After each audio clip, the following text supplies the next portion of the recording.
it's time to dish with D. That's me. It's time for my WW weigh-in and meeting topic du jour of the week.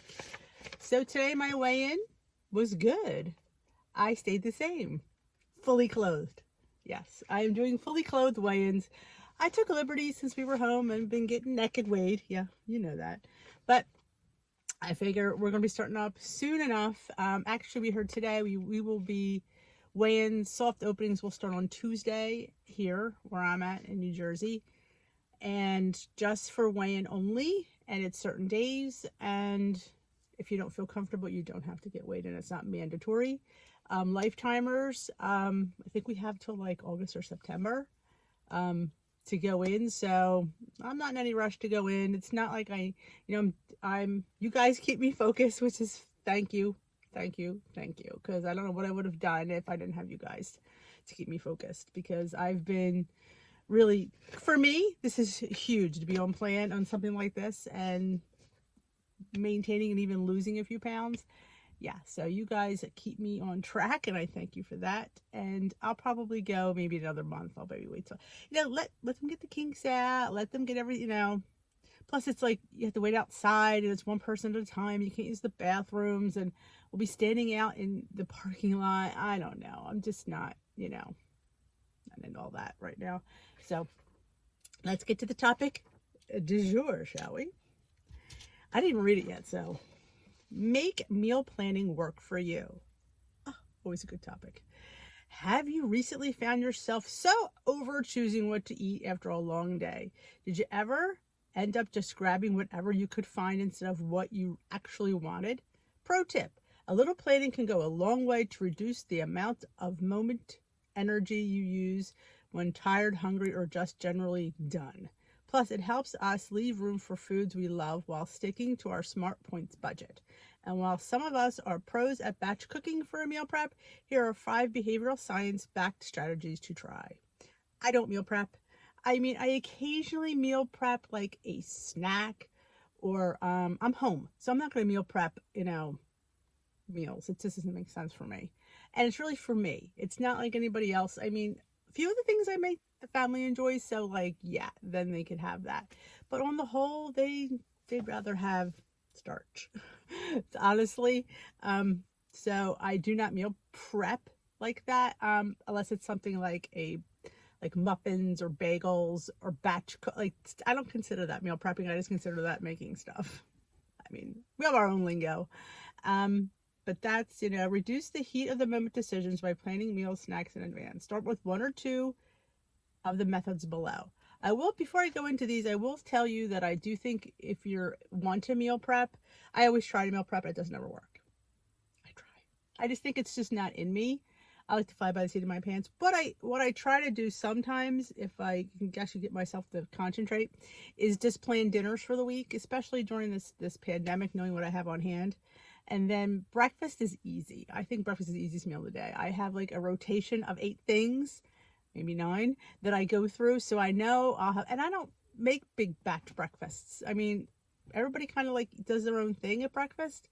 So that's easy. Lunch is usually, the kids have lunch meat, or they have soup, or sometimes leftovers. Depends. I love leftovers for lunch. I eat the low-fat turkey lunch meat. I make wraps. I make turkey nachos. So I definitely indulge in some lunch meat. I don't think if you buy a nice low-fat ham or turkey, you can get it for very little points, if not any. So don't ever think, I mean, yeah, it has sodium. I don't have a problem with sodium, but if you do, I guess you should stay away from meats like that. First thing, plan for snacks. I say this all the time. Plan snacks in. I say that because I don't like going into another meal hungry or starving. And when you go into your next meal starving, you make bad choices. You do, because you're just, the hunger takes over and you're possessed. It's like the hunger demon. Seriously, I know. Decide how many Smart Points you'd like to spend for snacks. That's what I do. I usually do a fruit, or like a banana with some PB2, some apple with some PB2.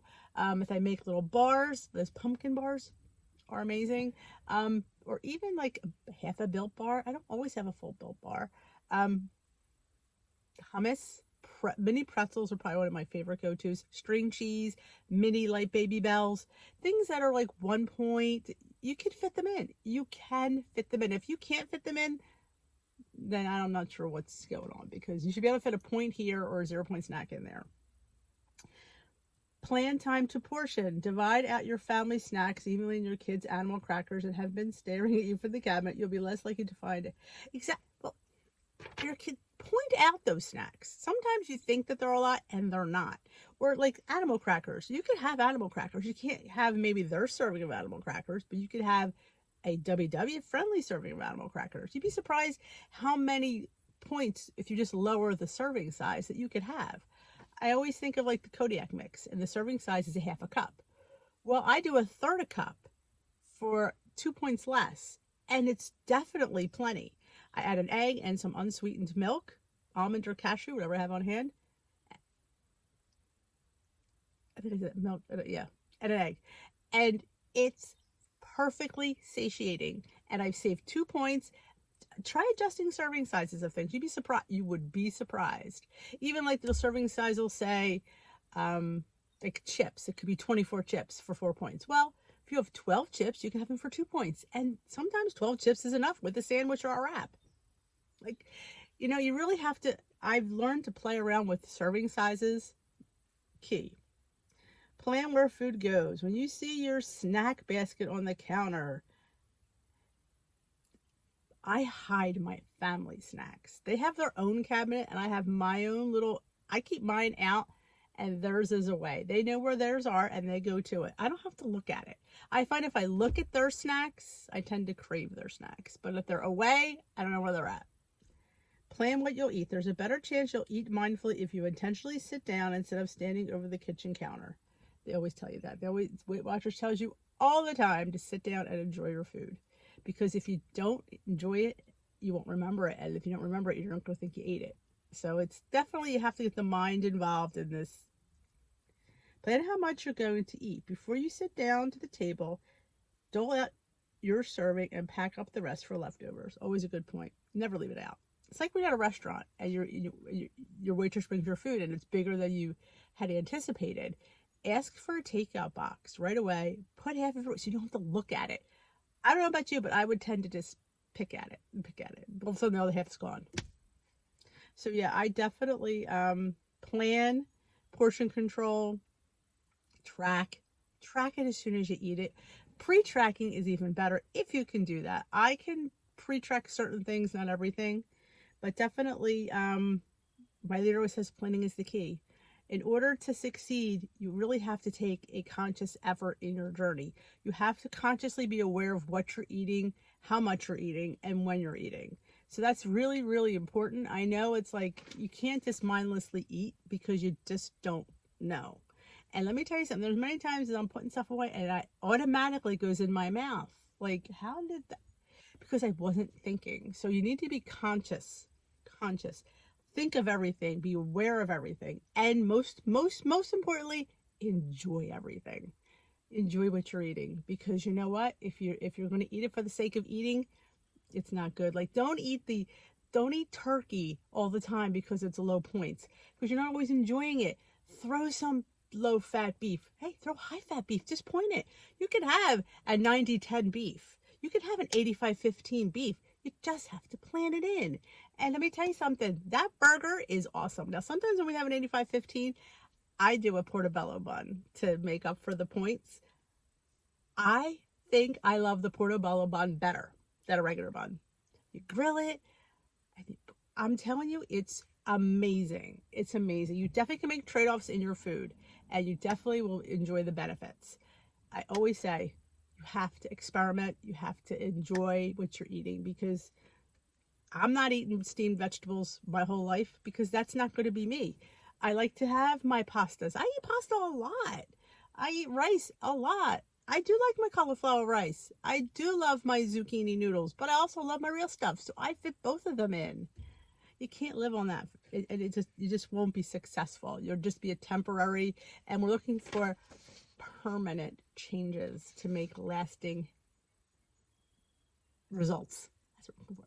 So I hope you enjoyed this video, and if you did, please give it a thumbs up. And if you haven't already subscribed, please hit that subscribe button and hit that notification bell. Let you know when I upload. I go live pretty much every day at 7 p.m. Eastern time here on the channel with Tea with D. It's kind of like my Zoom meeting, and everybody comes. It's a wonderful, wonderful community. I hope you come and meet the girls and the guys, and we are very supportive there. And if you haven't already joined my Facebook group, Dish with D's, Ways to Watch Warriors, link in the description box. I highly, highly encourage you to come there. We share a lot on there as well. Have a fantastic day. Let me know how you plan. Have a great day. We will dish another day.